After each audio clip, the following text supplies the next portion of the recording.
O, ito yung sunod, mga kababayan. Dito tayo kay Sir Nyak. Sir Ken takbo sa 2028. Diyos ko, wala akong pera pang takbo. Ito po mga kababayan. Sir Nyak. Ano yung kay Sir Nyak? Nako, ito na nga mga kababayan. Alam nyo ba mga kababayan, yari itong bingot na DDS vlogger. Bakit siya mayayari, Ken? Naku, kung alam nyo mga kababayan, ito po ang nangyari sa bingot na DDS vlogger. Bukod kay Jason Sa, bukod kay Bobby Tiglaw, mga kababayan, isa pala itong bingot na DDS vlogger na tawagin natin sa pangalang Sir Nyak. Sir Nyak. Sabi, ito po mga kababayan, ito po yung post ni Sir Nyak. Ayan na. Pina-enhance ko, ayan, mga kababayan. Pina-enhance ko, ayan. Pina-enhance ko kay ChatGPT. Di ko kasi mabasa ano sinyo dito. Sa pagkakaintindi ko naman, ay para bang may cancer sa kaliwang bitlog si PBBM. Kailangan tanggalin. Ito na, mga kababayan. Ayan na, mga kababayan. May cancer daw si PBBM sa kabilang bayag na kailangan tanggalin. According sa post ni Sir Nyak. Kita ninyo mga kababayan. Kalaunan mga kababayan, nung nalaman niya na meron pala itong parusa. Ano ba ang parusa sa paglabas ng mga confidential medical records, no? Nang hindi alam nung tao na katawan ng tao na record niya na nalabas na pala. Kailangan kasi mga kababayan, bago ito ilabas, Ma'am Brenda Barton, hello po. Bago ito ilabas, ay merong consent sa mismong may-ari ng record. So mga kababayan, bakit nilabas nila? At mga kababayan, bukod sa nilabas nila, peke pa. Na kung saan nag-react po ang St. Luke's. Naku po mga kababayan, ito ito po ang post niya. Kasi nireaksyonan siya ng mga DDS, mga kababayan, sabi niya. Sabi nung isang mlanger ni Mimi M na hindi nakahapo sa pang-aaral, na hindi ko naman kilala. Bakit ko daw binura yung post ko? Bakit naman ako magmura ng host? Tinanggal ni Facebook yan, hanga. Tinanggal daw ni Facebook. Tinanggal ni Facebook o binura mo? Nako mga kababayan, na-screenshot po yan. Marami pong naka-screenshot niyan mga kababayan at binura niya. Ang sabi niya si Facebook daw ang nagbura. So ngayon mga kababayan, kahit burahin mo yan, na-i-share mo pa rin. Na alam mo namang galing kay Jason Sa at galing kay Bobby Tiglaw, na fake or fake news, shinare mo pa. Ganyan naman talaga sakit ng mga DDS, mga kababayan. 'Di ba? Ganyan naman talaga sakit ng DDS. Kapag nakita nila na may medical record, nakasiraan sa presidente, i-share nila. Hindi nila iniisip na ito bang medical record na to ay totoo. Kasi bakit? Hindi basta-basta. Hindi basta-basta mag-post ng mga ganyang medical record hanggat hindi nagbigay ng consent ang may-ari ng medical record.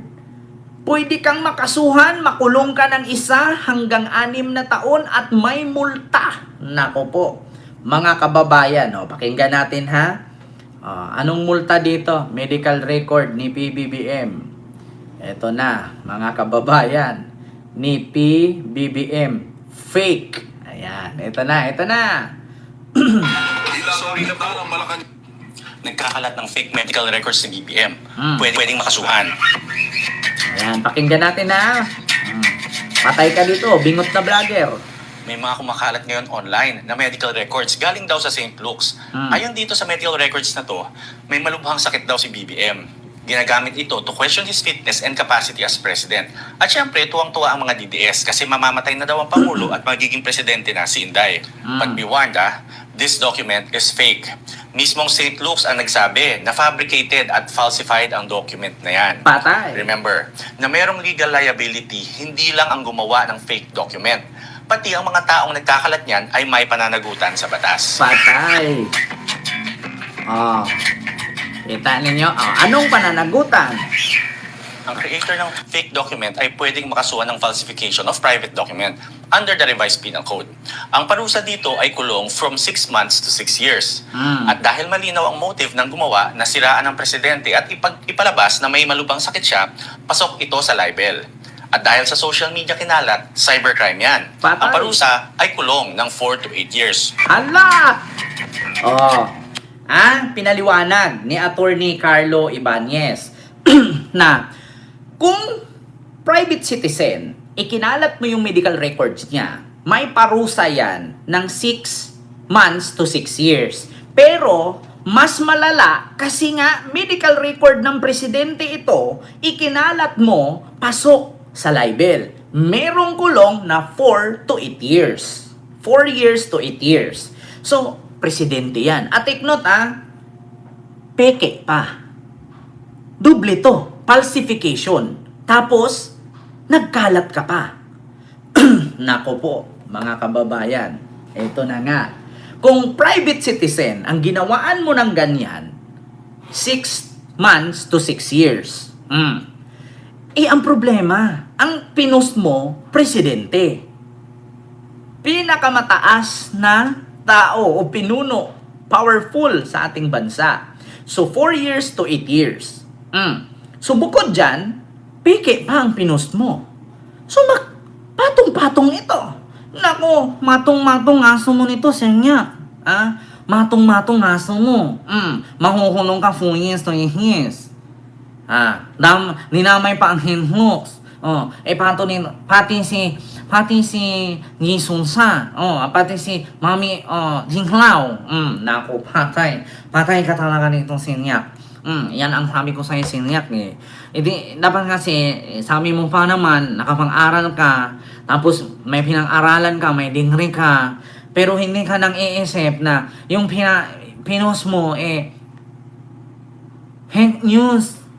Di ba? Hindi, fake news. Hindi mahulong ka ngayon.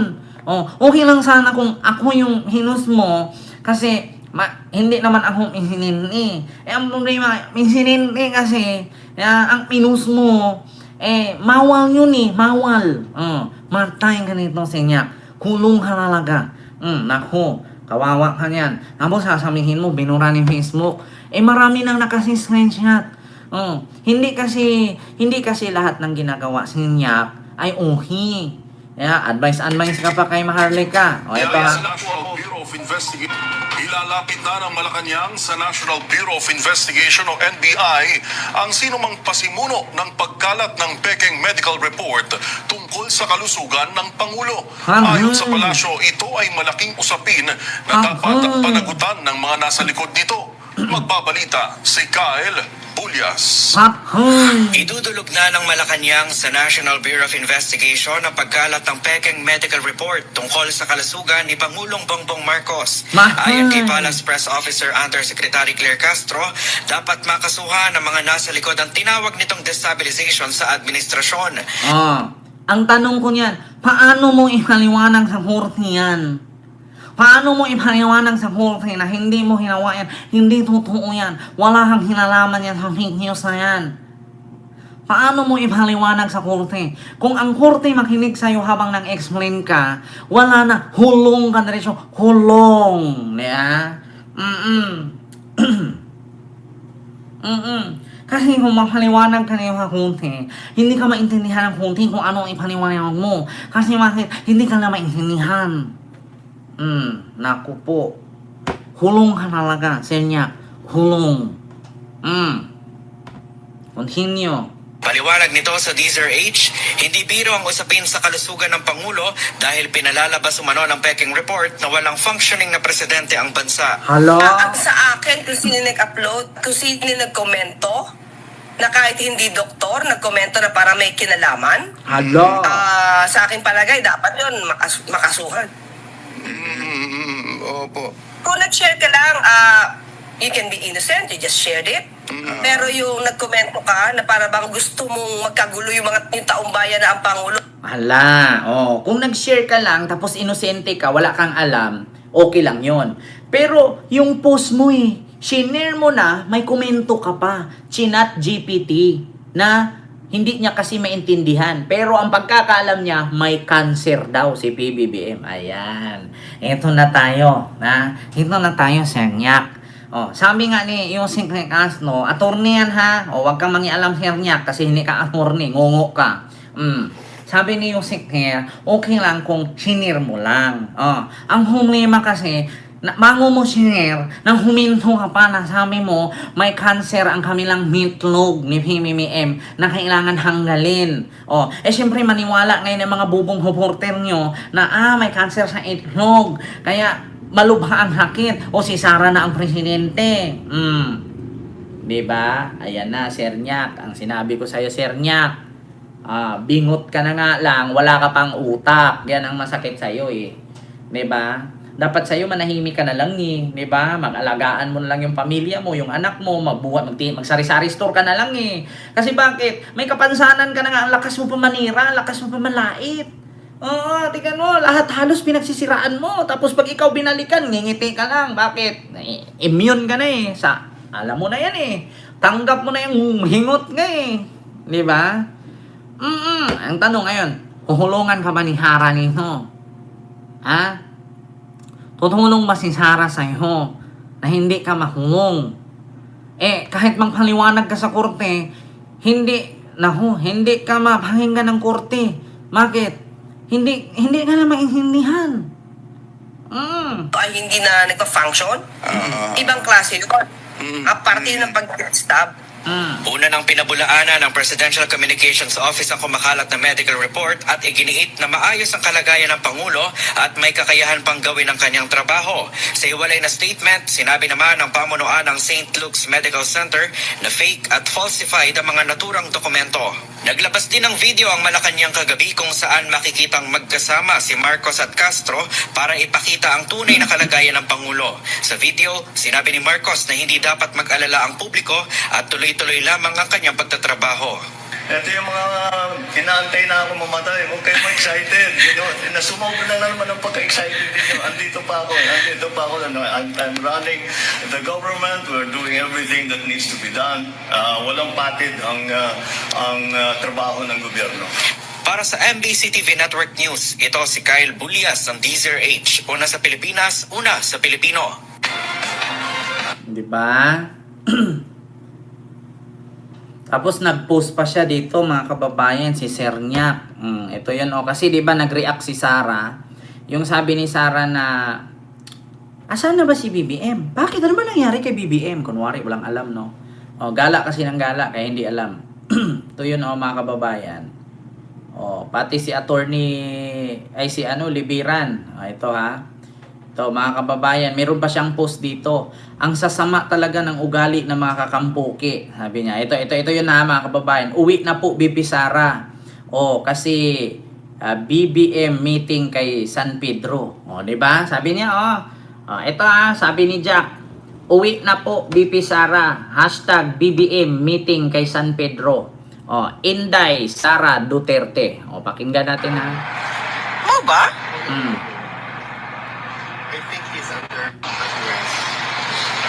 Bibi Sara, pag hindi pa makabalik si BBM, ikaw na ba ang maging presidente? Nasaan si BBM? Diba? Kasi pinakalat nga nitong mga fake news na si PBBM daw nasa hospital. Critical na daw. Kaya kung hindi pa daw makauwi si PBBM, si Sara na daw ang presidente. Kita ninyo? Kaya si Sara din, nagtaka.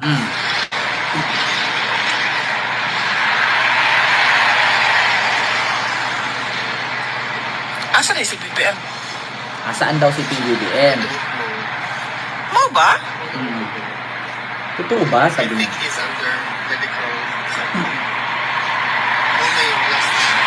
Wala siya ikuan? Public events? O, di ba? Kasi kahit si Sarah nga, alam nyo sa totoo lang, imposible na hindi alam ni Sarah na hospital si PBBM. Kasi bakit? Si Sarah po, marami po yung mata. Na kung ano man nangyari kay Marcos, magme-message yan sa GC niya. Tapos ngayon sasabihin ng mga supporter na hospital. Di ba? Kasi si Sarah nga mismo nagsabi, mau ba? Saan ba siya? Oh, kasi imposible na kung na-hospital si BBM, hindi alam ni Sarah yan. May mga GC yan sila. 'Di ba? Oh, sa madaling salita, dahil sa pakalat na fake news, nitong mga DDS, na si PBBM daw na hospital dahil sa pinalabas nila medical record na malala, critical. Days bago wala pa siya public. Ano ba?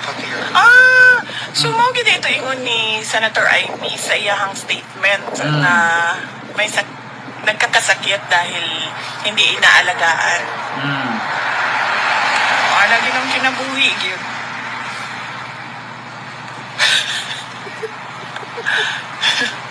Lagi nang kinabuhi gyud pagka nang walay kanang tinud-anay nga nagtan-aw para sa imuhang kaayuhan. Diba?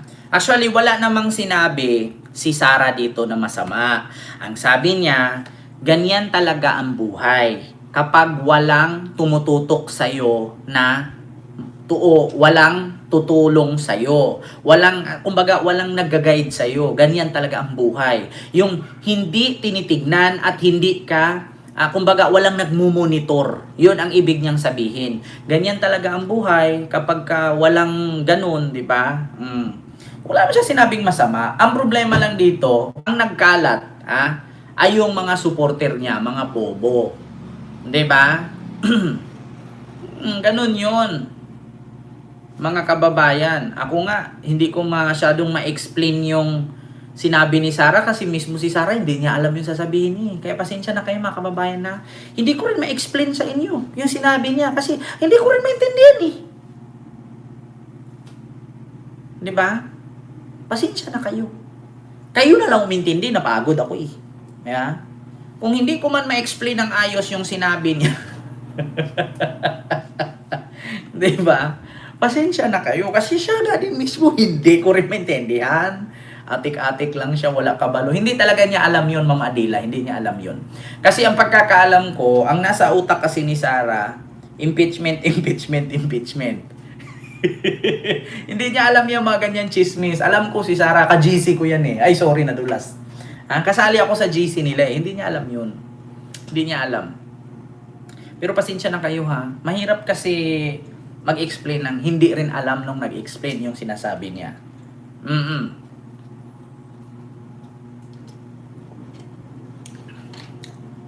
Diba? So yun lang nga mga kababayan.